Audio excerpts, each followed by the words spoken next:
নমস্কার। Blackboard YouTube চ্যানেলে WBCS ২০২৪ এর নোটিফিকেশন নিয়ে একটি গতকাল ২০২৪ এর যে নোটিফিকেশন গতকাল পাবলিশ হয়েছে সেটা নিয়ে আমরা এখন ডিসকাস করব। প্রায় ৯৫০ দিন পর WBCS ২০২৪ এর নোটিফিকেশন বেরোলো। কোন ডেটে পাবলিশ হলো? ১৪/১১/২৫। WBCS ২০২৪ এর নোটিফিকেশন পাবলিশ হচ্ছে ১৪/১১/২৫ এ। আজ ১৫ই নভেম্বর, গতকাল এটা পাবলিশ হয়েছে। এই নোটিফিকেশনের কি আছে সেটা নিয়ে আমরা সংক্ষেপে অ্যাপ্লাই করার আগে, আবেদন করার আগে খুব সংক্ষেপে আমরা জিনিসগুলো একটুখানি বুঝে নেব। দীর্ঘদিন ধরে অনেকেই এই নোটিফিকেশনটার জন্য ওয়েট করে আছে বছরের পর বছর। ২০২৩ এর পর এই ২৪ এর নোটিফিকেশন ২৫ এর শেষে পাবলিশ হলো। তো বোঝাই যাচ্ছে যে দীর্ঘদিন অনেকের বহু অপেক্ষার পরের এই নোটিফিকেশন।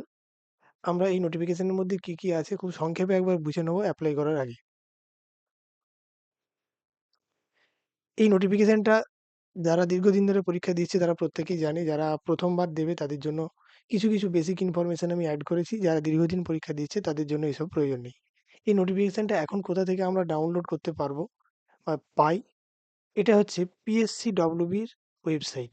WBPSC যেটা অফিসিয়াল ওয়েবসাইট, কি ওয়েবসাইট? psc.wb.gov.in। এই ওয়েবসাইটে গিয়ে আমরা ডাউনলোড করতে পারবো। কোন অপশনে গিয়ে পারবো? এই যে হোয়াটস নিউ, এই ওয়েবসাইটটা খুললেই তার পেজটা দেখতে হবে এরকম। এর মধ্যে যে হোয়াটস নিউ যে পার্টটা আছে, এর মধ্যে কারেন্ট নোটিফিকেশন গুলো আছে। তার মধ্যে আমরা যখনই ভিউ অল করব তখনই পেজটা এই রকম দেখতে লাগবে। অর্থাৎ এখানে যে রিসেন্ট নোটিফিকেশন গুলো আছে সবগুলো দেখাবে। এর মধ্যে দুটো জিনিস নিয়ে আমাদের ডিসকাশন, যে সিরিয়াল নাম্বার 2 এবং 3। 3 তে কি আছে? Scheme and syllabus for WBCS অর্থাৎ West Bengal civil service executive examination ২০২৪। এটা হচ্ছে স্কিম অ্যান্ড সিলেবাস। ২ নম্বরে আছে ডিটেল অ্যাডভার্টাইজমেন্ট। এই PDF যে সাইনটা আছে, এই সাইন থেকে আমরা ডাউনলোড করে নিতে পারবো।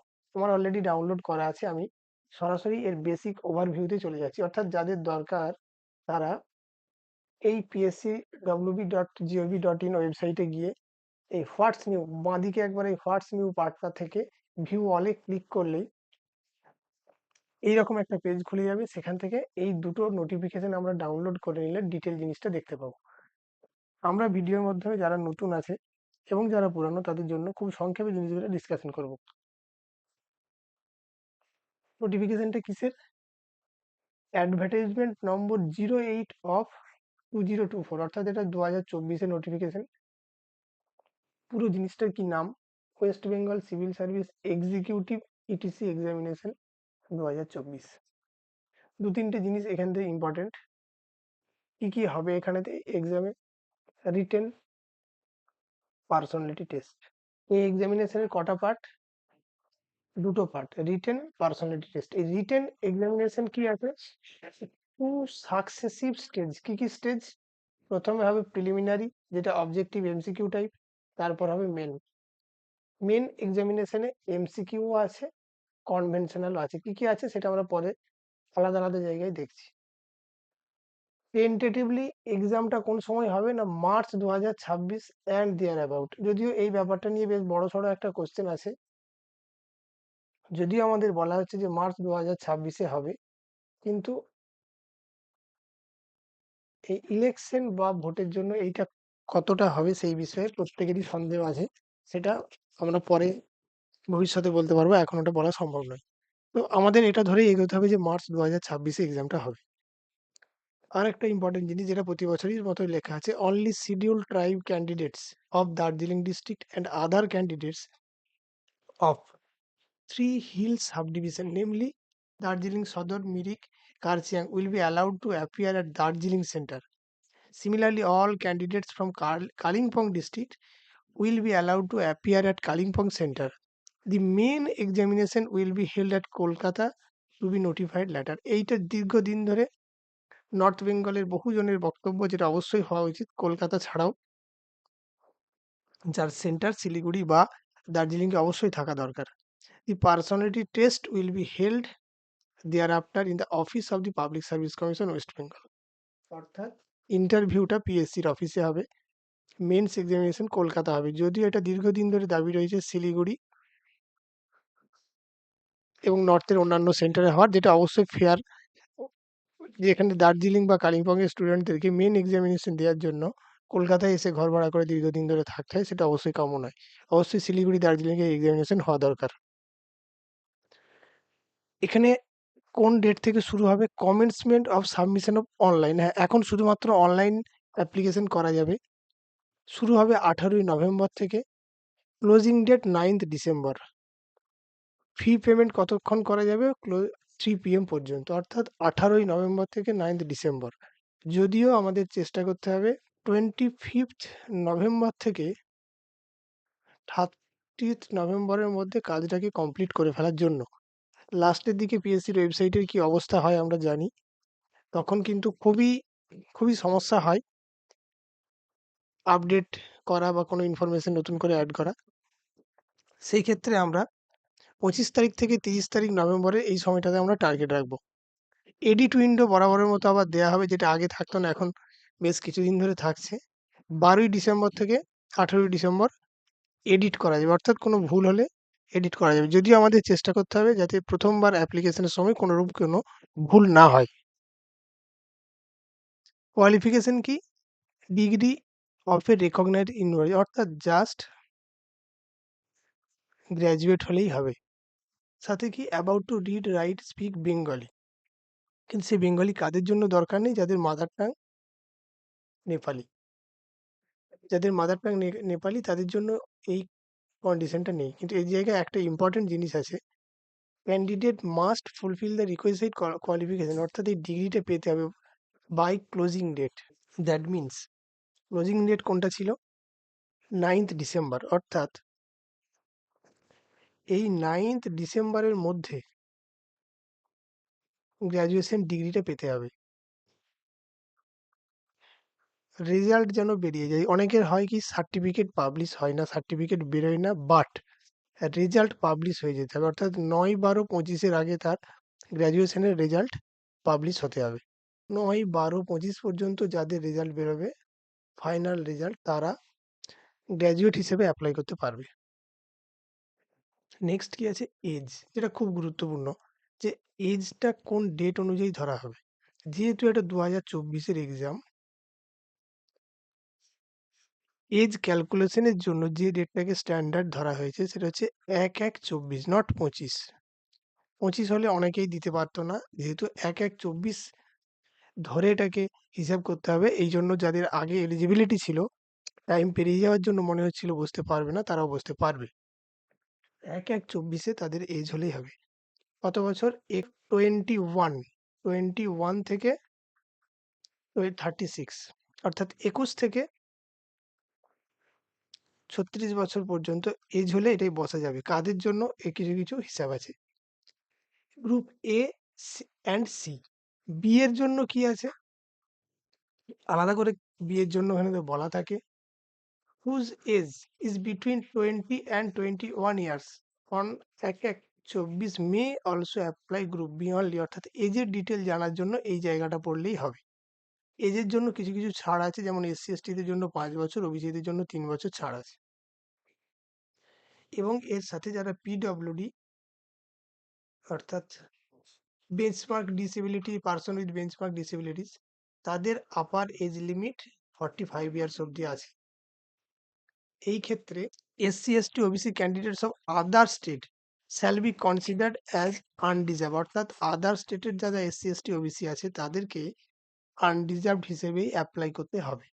অর্থাৎ এজের জন্য আমরা এই জায়গাটা থেকে ক্লিয়ারলি বুঝে যাবো যে কোন পোস্টের জন্য এজের লিমিট কতটা। এখানে হচ্ছে age relaxation. Next, mode of application, এটা অনলি অনলাইন, এটা আমরা আগেই বলে নিয়েছি। ফি কত? 210 টাকা। তাদের জন্য, আনডিজার্ভদের জন্য এবং OBC. SC/ST candidates of West Bengal and person with benchmark disabilities having physical disability of 40% and above are not required to pay any fee. অর্থাৎ SC/ST এবং পার্সন উইথ বেঞ্চমার্ক ডিসেবিলিটিস তাদের কোনো টাকা পেমেন্ট করার দরকার নেই। হাওয়েভার যারা আদার স্টেটের জন্য এই এক্সেমশনটা নেই, ছাড়টা নেই। আদার স্টেটের SC/STদের জন্য এই ছাড়টা নেই। এটা শুধুমাত্র ওয়েস্ট বেঙ্গলের জন্য করা হয়েছে। নেক্সট কি আছে? পার্টিকুলারস অ্যান্ড সার্টিফিকেট রিকোয়ার্ড। এটা যারা EWS বেনিফিটটা নিতে চাইছে তাদের জন্য খুব ইম্পর্টেন্ট। EWS থাকলে কে সার্টিফিকেট দেবে? ডিস্ট্রিক্টে হলে কে দেবে? অ্যাডিশনাল ডিস্ট্রিক্ট ম্যাজিস্ট্রেট অর্থাৎ ADM ডেভেলপমেন্ট ওখান থেকে, এবং district welfare officer Kolkata and x officio joint director BCW and TD in respect of the Kolkata covering the jurisdiction of Kolkata municipal corporation area. অর্থাৎ KMC এরিয়ার মধ্যে যারা, তারা ডিস্ট্রিক্ট ওয়েলফেয়ার অফিসারের কাছে এই সার্টিফিকেটটা পাবে। এছাড়া বাকি ডিটেল এর মধ্যে রয়েছে। নেক্সট, পেনাল্টি কিরকম? এই যে এক্সাম লেখার সময় কেউ যদি তার নাম লিখে ফেলে, আইডেন্টিটি ডিসক্লোজ করে, তাহলে টোটাল মার্কসের 10% ডিডাক্ট করা হবে। এটা হচ্ছে পেনাল্টি। আর ডিডাকশন অফ মার্কস এক্সামের সময় কি না, নেগেটিভ মার্কস থাকবে ভুল উত্তরের জন্য। কতটা থাকবে, কতগুলো নেগেটিভ হবে না, সেটা প্রতিটা কোশ্চেন বুকলেটের টপে আলাদা করে বলা থাকবে। অর্থাৎ নেগেটিভ থাকবে এবং সেটা কোশ্চেন বুকলেটে যেরকম বলা থাকবে সেরকম ভাবে। নেক্সট হচ্ছে tie breaking principle. Tie breaking means যদি মার্কস একই হয়ে যায় তখন কি হবে? Preference will be given to the candidates with higher marks in personality test. তাহলে প্রথম দেখা হবে পার্সোনালিটি টেস্টে কার মার্কস বেশি আছে। যদি সেই ক্ষেত্রেও টাই হয় তখন কি দেখা হবে? Securing higher marks in compulsory aggregate, অর্থাৎ কম্পালসারিতে কে বেশি পেয়েছে এইটা দেখা হবে। সেকেন্ড, সেখানেতেও যদি টাই হয় কি দেখা হবে? Higher aggregate marks in the best of 3 compulsory papers of each candidate. If even if there is a tie, thereafter preference will be given to the highest aggregate marks in the best of 2 compulsory papers. যদি সেখানেও হয়, only the marks of best compulsory paper will be taken into consideration. যদি সেখানেও টাই হয়, সেখানে কি হবে? Higher age, অর্থাৎ যার এজ বেশি হবে। এই এতগুলো কন্ডিশন ফিল আপ করার পরেও যদি কারোর টাই থাকে এক বা একাধিক ক্যান্ডিডেটের মধ্যে, তখন যার হায়ার এজ তাকে প্রেফারেন্স দেওয়া হবে। এটা অনেকেই জানে না, এটা পলিসির মধ্যেই রয়েছে। Next, language of the examination. Answer all the papers compulsory and optional except the language paper. অর্থাৎ ল্যাঙ্গুয়েজ পেপার আর ইংলিশ আর বেঙ্গলি তার জন্য ল্যাঙ্গুয়েজ ফিক্সড। আদার যে সমস্ত এক্সামগুলো আছে, যদি কোশ্চেনে কিছু আলাদা করে না বলা থাকে তাহলে ইংরেজি বা বাংলাতে দেওয়া যেতে পারে। ল্যাঙ্গুয়েজ পেপার বাদে বাকি এক্সাম ইংরেজি বা বাংলাতে দেওয়া যেতে পারে, কিন্তু একটা পেপারে only one and same language ব্যবহার করতে হবে। এই পার্টিকুলার একটা পেপারে হয় ইংরেজিতে করা যাবে অথবা বাংলায় করা যাবে। নেক্সট, এটা খুব ইম্পর্টেন্ট, এবার থেকে অ্যাডিশন হয়েছে ক্যাটেগরি ওয়াইজ কোয়ালিফাইং মার্কস। অর্থাৎ মিনিমাম একটা কোয়ালিফাইং মার্কস পেতেই হবে। কিসের কোয়ালিফাইং মার্কস? না, রিটেন আর পার্সোনালিটি টেস্ট এই দুটো অ্যাড করার পরেও মিনিমাম ইউআর এর ক্ষেত্রে 40%, EWS 40%, OBC and B 38, SC 35, ST 30, person with benchmark disabilities 30, MSP meritorious sports person 40। অর্থাৎ যে যাই নাম্বার পাক না কেন, রিটেন প্লাস পার্সোনালিটি টেস্ট নিয়ে মিনিমাম এই পার্সেন্টেজের মার্কসটা পেলে তবেই কোয়ালিফাই করতে পারবে। এই ক্ষেত্রে একটা কন্ডিশন রাখা আছে, the commission will however have the liberty to further relaxing the qualifying marks if sizeable number of post in reserved category remain unfilled. অর্থাৎ রিজার্ভড ক্যাটাগরি যদি ভ্যাকেন্সি পুরোপুরি ফিল আপ না হয় তাহলে কমিশন চাইলে এই যে পার্সেন্টেজগুলো দেওয়া রয়েছে সেটা চেঞ্জ করতে পারে। নেক্সট, প্রিলিমিনারি এক্সামিনেশনে কি থাকে? প্রিলিমিনারি এক্সামিনেশন 200 মার্কসের একটা এক্সামিনেশন, যার সময় হচ্ছে 2.5 ঘন্টা। 200টা মাল্টিপল চয়েস এমসিকিউ কোশ্চেন থাকে, যার টপিক হচ্ছে এই 8টা topic: English, general science, current events of national and international important, history, geography, special reference to West Bengal, polity and economy, Indian national movement, general mental ability. 25টা করে 8টা ভাগ, 25 ইন্টু 8, টোটাল 200টা কোশ্চেন। যদিও এই যে 25 লেখা আছে, এটা সাধারণত ম্যাথ প্লাস রিজনিং নিয়ে। আরেকটা জিনিস যেটা ইম্পর্টেন্ট, সেটা হচ্ছে হিস্ট্রি অফ ইন্ডিয়া এবং ইন্ডিয়ান ন্যাশনাল মুভমেন্ট, এই দুটো কিন্তু 50 মার্কস। অর্থাৎ টোটাল 200-র মধ্যে হিস্ট্রি হচ্ছে 50, 25% মার্কস হচ্ছে হিস্ট্রির উপর। ইন্ডিয়ান ন্যাশনাল মুভমেন্ট একটা সেপারেট পার্ট। কিন্তু এখানে আরেকটা ইম্পর্টেন্ট জিনিস, যে প্রিলিমিনারি এক্সামিনেশনটা শুধুমাত্র স্ক্রিনিং টেস্ট, অর্থাৎ এর মার্কস অ্যাড হবে না, উইল নট বি কনসিডার। শুধুমাত্র মেন্সে বসার জন্য screening test. Next, preliminary examination syllabus কি? এখানেতে ডিটেলে সিলেবাসটার কথা বলা আছে, কিন্তু এখানে আরেকটা জিনিস বলা আছে, যে এই যে syllabus, this syllabi mentioned below are indicative only. Candidates should be prepared to answer any question বলা আছে from essential qualification বা degree mentioned in the advertisement for the relevant post. অর্থাৎ একটা গ্র্যাজুয়েট ডিগ্রি প্রাপ্ত স্টুডেন্ট বা ক্যান্ডিডেটের এই সমস্ত কোশ্চেন উত্তর দিতে পারা উচিত। সেই জন্য যদিও এখানেতে পার্টিকুলার কয়েকটা টপিকের কথাই বলা আছে, কিন্তু ফাইনাল কোশ্চেনে সবসময় এই টপিক মেনশন করে হয় না, অনেক সময় এই টপিকের বাইরে গিয়েও হয়, সেটাই স্বাভাবিক, যেটা হলো সিভিল সার্ভিস এক্সামিনেশন। সামান্য এই কটা টপিক থেকে কোশ্চেন আসবে, এটা আশা করাই ভুল। নেক্সট, এটা হচ্ছে মেন এক্সামিনেশনের সিলেবাস, শর্ট সিলেবাস। কীরকম সিলেবাস নয়, এটা কীরকম এক্সামটা হয়। 6টা কম্পালসারি পেপার থাকে, 1 অপশনাল সাবজেক্ট, অপ টু পেপারস। কীরকম জিনিসটা, না পেপার 1-এ কী থাকে, বাংলা, হিন্দি, উর্দু, নেপালি আর সাঁওতালি, পেপার 1। পেপার 2 হচ্ছে ইংলিশ। এই দুটো পেপার কনভেনশনাল, অর্থাৎ ডেসক্রিপটিভ লিখতে হয়, কনভেনশনাল পদ্ধতিতে হয়। পেপার 3 জেনারেল স্টাডিজ 1, যেখানে Indian history, geography, national movement, আর এই হিস্ট্রিতে ন্যাশনাল মুভমেন্ট এবং জিওগ্রাফিতে special reference to West Bengal. এটা হলো paper 3 general studies 1। Paper 4 general studies 2, science and scientific technological advancement, environment, general knowledge and current affairs. এটা পেপার 4, যেটা জিএস 2। পেপার 5-এ কি আছে, constitution and Indian economy. Paper 6-এ আছে arithmetic and test of reasoning. এই সবগুলোই হচ্ছে 6 কম্পালসারি পেপারস। যারা ডব্লিউবিসিএস, এই 6টা পেপার যারা ডব্লিউবিসিএস এর 4টে গ্রুপ, সেটা আমি পরে দেখাচ্ছি। এই 200 মার্কসের যে কোশ্চেনগুলো, সেগুলো প্রতিটাই 3 ঘন্টা করে। যারা নেক্সট পেজে গেলে আমি দেখতে পাবো, আচ্ছা এটা হচ্ছে নেক্সট পেজে আছে পার্সোনালিটি টেস্ট। কি কি আছে, গ্রুপ এ আর বি এর জন্য 200 নম্বরের পার্সোনালিটি, সি এর জন্য 150 নম্বর, ডি এর জন্য 100 নম্বর। মেন যে ফাইনাল মেরিট লিস্ট হবে, সেটা কিন্তু মেন এক্সামিনেশন আর পার্সোনালিটি টেস্টের উপরেই টোটাল মার্কসটাকে ক্যালকুলেট করা হবে, প্রিলিমিনারি নম্বর ধরা হবে না। এইটা একটা ইম্পর্টেন্ট জিনিস। এটা হচ্ছে ওভারভিউ। কিরকম, 4টে ক্যাটাগরিতে এই পুরো নোটিফিকেশনটাকে ওরা ভাগ করে, যত রকমের পোস্ট আছে, group A, group B, group C, group D. এটা হচ্ছে পরীক্ষা অনুযায়ী ভাগ করা হয়েছে, এটা পিএসসি নিজে ভাগ করেছে। এইটার অর্থ কিন্তু যে যারা গ্রুপ ডিতে সিলেক্ট হবে, তারা কিন্তু ওয়েস্ট বেঙ্গল গভর্নমেন্ট এমপ্লয়ির গ্রুপ ডি এমপ্লয়ি নয়।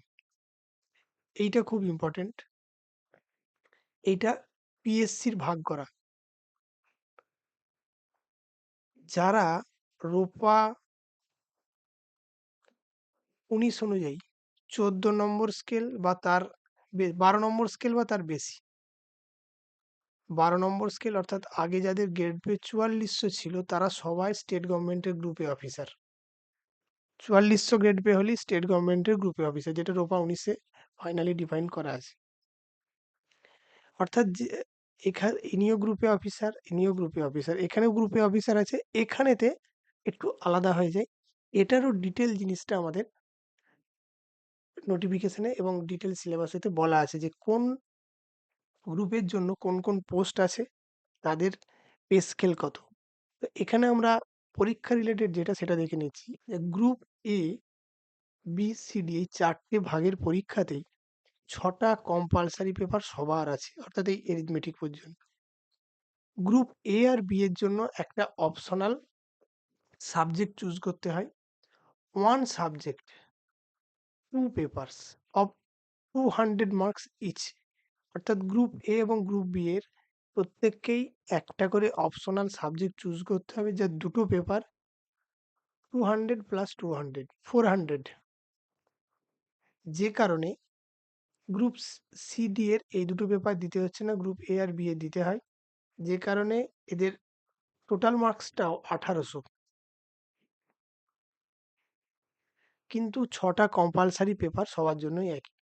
এবং এই অপশনাল পেপারসগুলো কি, কি আছে সেটাও ডিটেইল এক্সামিনেশনের লেখা যে দুটো নোটিফিকেশন রয়েছে ওর মধ্যেই দেওয়া রয়েছে যে কতগুলো সাবজেক্ট থেকে অপশনাল চুজ করা যেতে পারে। এবং ইন্টারভিউর মার্কসগুলো আলাদা। গ্রুপ এ এবং বি ২০০ হলেও সি এর জন্য ১৫০ এবং ডি এর জন্য ১০০। এক্ষেত্রে আরেকটা জিনিস বলে রাখা ভালো যে কেউ এপ্লাই করার সময়তে হয়তো ভাবলো যে অপশনাল দেবে। পরবর্তীকালে না দিলেও তারা গ্রুপ সি এবং ডি এর জন্য কনসিডার্ড হবে। এই হচ্ছে মোটামুটি একটা ওভারভিউ। এছাড়াও যে ডিটেল পুরো নোটিফিকেশনগুলো প্রত্যেককে অনুরোধ করব ডাউনলোড করে A to Z একবার পড়ে নিতে। যাতে করে বেসিক একটা আইডিয়া হয়ে যায়। যারা পুরানো তাদের খুব বেশি প্রয়োজন নেই। কিন্তু যারা নতুন এপ্লাই করবে তাদের অবশ্যই এটা কাজে লাগবে। আশা করছি হেল্পফুল হবে। প্রত্যেককে অনুরোধ করব অরিজিনাল যে নোটিফিকেশনটা, এই যে নোটিফিকেশন দুটো অরিজিনাল, এই দুটো নোটিফিকেশন এটা আছে স্কিম অ্যান্ড সিলেবাস। এইটাতে সমস্ত স্কিম অ্যান্ড সিলেবাস রয়েছে আর এটা হচ্ছে নোটিফিকেশন। এই দুটো জিনিসকে ডাউনলোড করে ডিটেল একবার পড়ে নিতে। সবাইকে ধন্যবাদ।